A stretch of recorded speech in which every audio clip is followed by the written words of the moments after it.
support each other, as in we can all support each other. So you can support this channel by liking this video, commenting underneath, dropping me a message, and letting me know, are you having a spiritual awakening?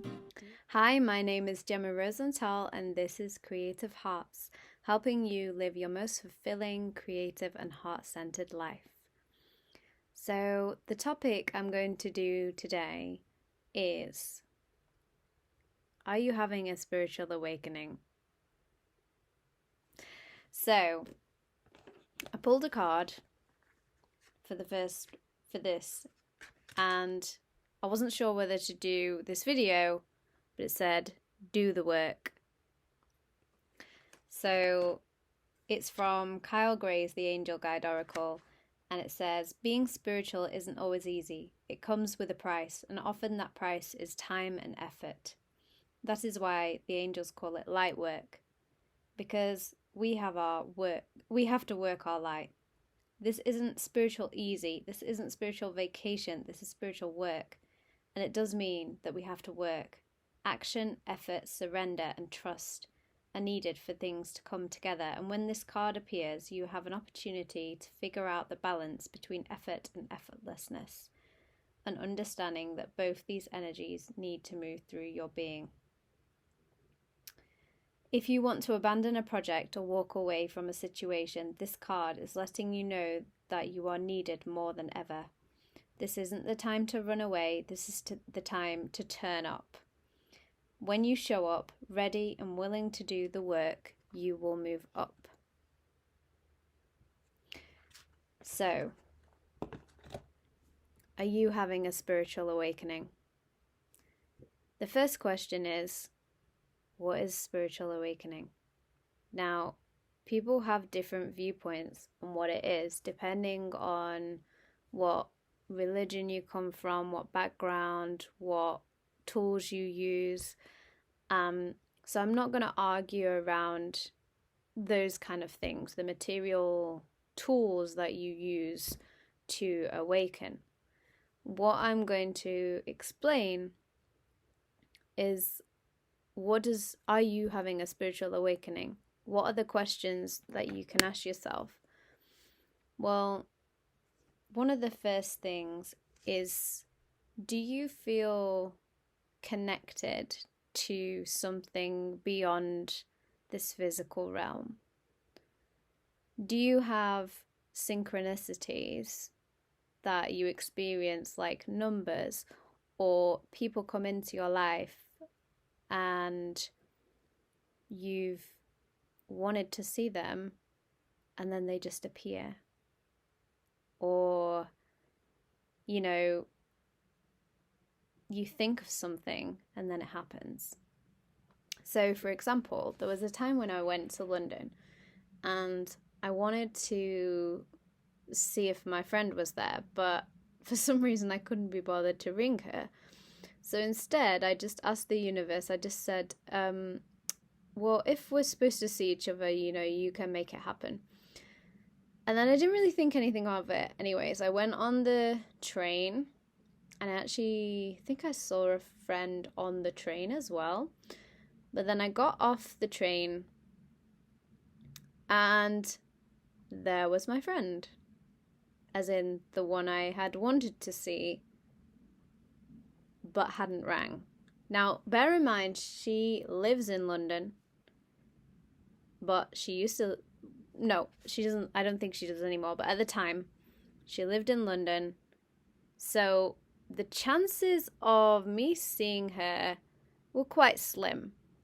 Like, London's a big place. And okay, yeah, she was coming on I think she'd been on the train from Sheffield. So yeah, there was some kind of chance that, yeah, she could be there.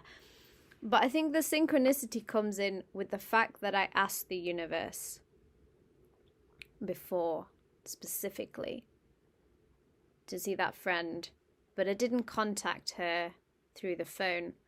Now, there's many experiences that have happened like this. Like the other day, I actually prayed to see someone to sort out a specific situation that I was having a lot of anguish about. And I decided to sit on this ledge, and I don't know why I decided to, but I just did. I said, I'm gonna just sit here for a bit. And I turned my head, and there he is. So these are some of the things that may happen to you if you're having a spiritual awakening. Other things. Do you perceive things that other people don't necessarily perceive? So, for example, do you feel certain feelings from another person and then it turns out that you're correct? So, for example, it might be something like you sense that a person's sad and then they tell you that their dog has died or something, or you get a sense that someone is interested in you, and then maybe a few years later they tell you that they, had a crush on you or something. Now, these might seem basic things, but if you're having these regularly and you know what people are feeling, or you can sense what people are about to say, or maybe you even speak things before a person says it. That happened to me today, and I met someone, and I can't remember what it was. Oh, it was to do with the angels, and I said Archangel Michael. I said, which angels do you work with? And I just immediately said Archangel Michael, and she said, that's my main one that I work with. And, these things aren't based on what you believe. These are based on experience. What happens. Being spiritual is not about belief, it's about experience. So are you having a spiritual awakening? Have any of these things happened in your life? Are you questioning society and its rules and regulations and how it drills fear into us, makes us feel competitive, makes us feel different from each other, separate from each other? This is also a sign of a spiritual awakening. So it may not be that you have these sort of mystical experiences, but it may be that you just have these questions. Why is it like this? Why are they saying this? Why is this happening? What's happening here? And when you start to question these regular, normal things, and you start to see, hang on, we don't need to do things like this. We can be empathic towards each other. We can be caring. We can be understanding. We can share. We don't have to be greedy or fuel hatred. This is also a spiritual awakening. The other signs may be that you're drawn to certain books that are about the topic of spiritual awakening. Now, I feature in some books around the topic, specifically this one, Words of the Wise, Wisdom from Awakening Journeys. Now, what will happen is when you start to become very dedicated, that's why the card Do the Work has come out. When you're dedicated to your spiritual practice, you start to meet other people that are dedicated to it as well. And this happened with this book. So this is all people that I know, a lot of them, and they're all sharing their stories of awakening. So, you can think that it's something that, it's just something that certain people believe in, or it's not real, or what's it going on about. But, I mean, the fact that loads of people are now writing about it, and I specifically write about the moment that it happened to me in here.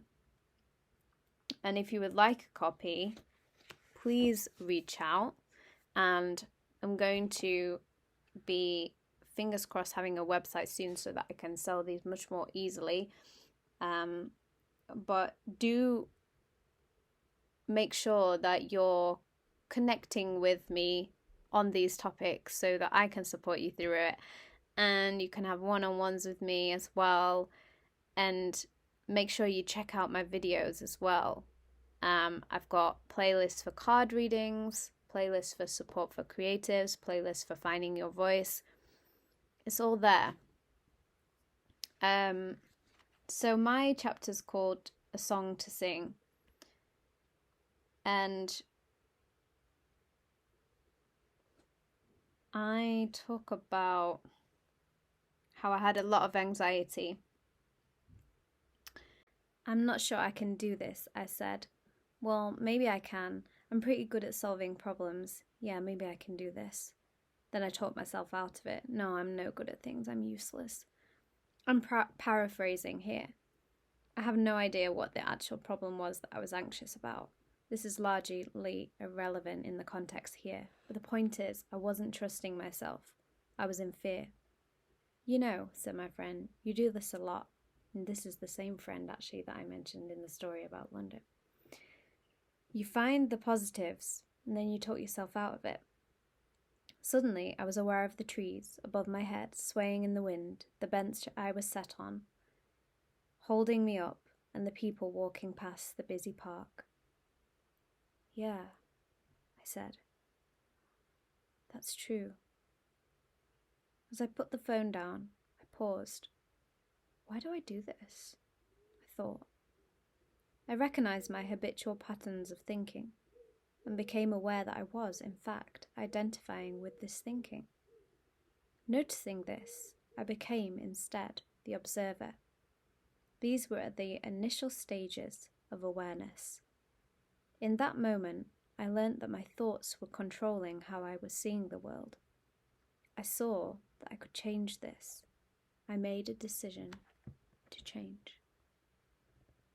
So if you want to read more of that, do drop a message and purchase a book. They're only $8.99.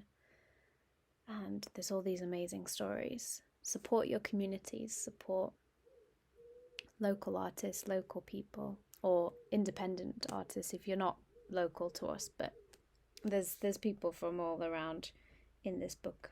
Anyways, all around the world. So, are you having a spiritual awakening? Do you have these insights where you recognize your thought patterns? You recognize something's not quite right. I need to change. Have you made a decision to change? If you have, I salute you and I thank you for being one of the people that is going to help bring in a better world. You are it. You are the change. You are the one who is going to be the change. You know, you can't rely on anyone else to do it for you. But you can support each other, as in we can all support each other. So you can support this channel by liking this video, commenting underneath, dropping me a message, and letting me know, are you having a spiritual awakening? Do you resonate with this material? And yeah, the support is there. So if you're going through any of the things that I mentioned around anxiety or wondering what the hell is going on, the answers are here. And we've got your back. The universe has your back, as Gabrielle Bernstein says. And I've met her, I've sang on her stage because she invited me up when I went to go and see her. So miracles happen. Do you want to be part of the miracles happening right now? If you do, make sure, subscribe, like, comment, and be in touch about any of these things I've mentioned. Thank you. I've been Jemma Rosenthal. I also have a music page. You can listen to spiritual awakening music that's very fun and influenced by many different genres. And I write songs, I act, I sing, I dance. So I produce my own music. So thank you for watching. See you soon.